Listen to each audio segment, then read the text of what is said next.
현장에서 질문 있으신 분들은 간단하게 몇 개 보겠습니다. 예.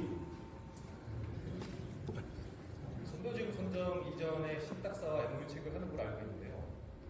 만에 하나 선도지구 선정이 안 됐을 경우에 신탁사 선정된 신탁사의 용역수준에 대한 대가는 어떻게 해야 되는지. 그 부분은 이게 이제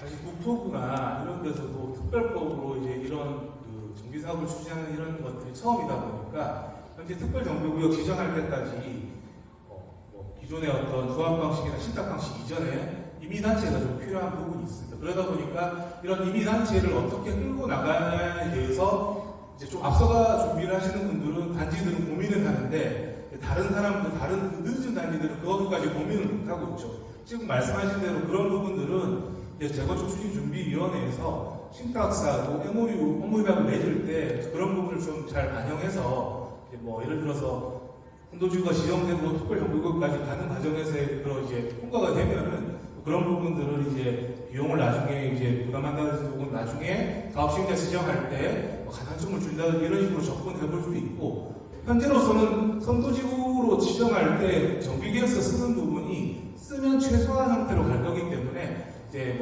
기존의 정비계획서 쓰는 부분이 보통 2, 3억 정도 이상 든다고 하는데 그런 비용까지 발생하지 않겠지만 그런 부분들은 주민분들이 이제 비용을 초기에 부담하지 않고 업체들이 조금 이제 어떤 지원해주는 방식으로 해서 업무 협약을 추진준비위원회에서 어떻게 좀 잘 이제 만드셔가지고 협약하느냐에 따라 달려 있습니다.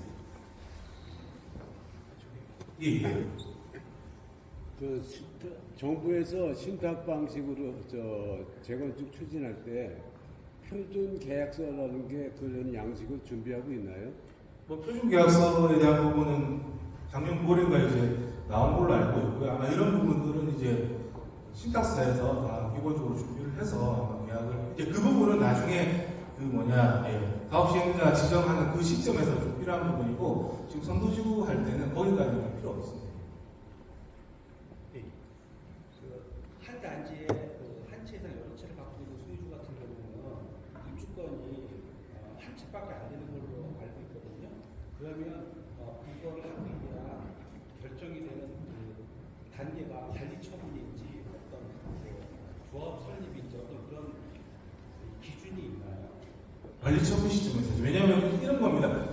이제 사업 시행인가라고 하는 과정은 여기 이제 한솔마을 예를 들면 한솔마을에서 우리가 가지고 있는 이 아파트 대지에 대해서 재건축을 해서 우리가 어떤 식으로 건축 계획을 하고 어떤 식으로 개발하겠다라는 부분을 이제 성남시에다가 인허가를 받는 과정이고요. 이게 통과되면 그렇게 계획된 어떤 그 내용에 대해서 현재 조합원들, 이제 토지 등 소유자들이 가지고 있는 대지권 혹은 재산에 대해서 어떤 식으로 배분해서 갈 거냐. 이게 이제 관리 처분에 대한 부분인데요.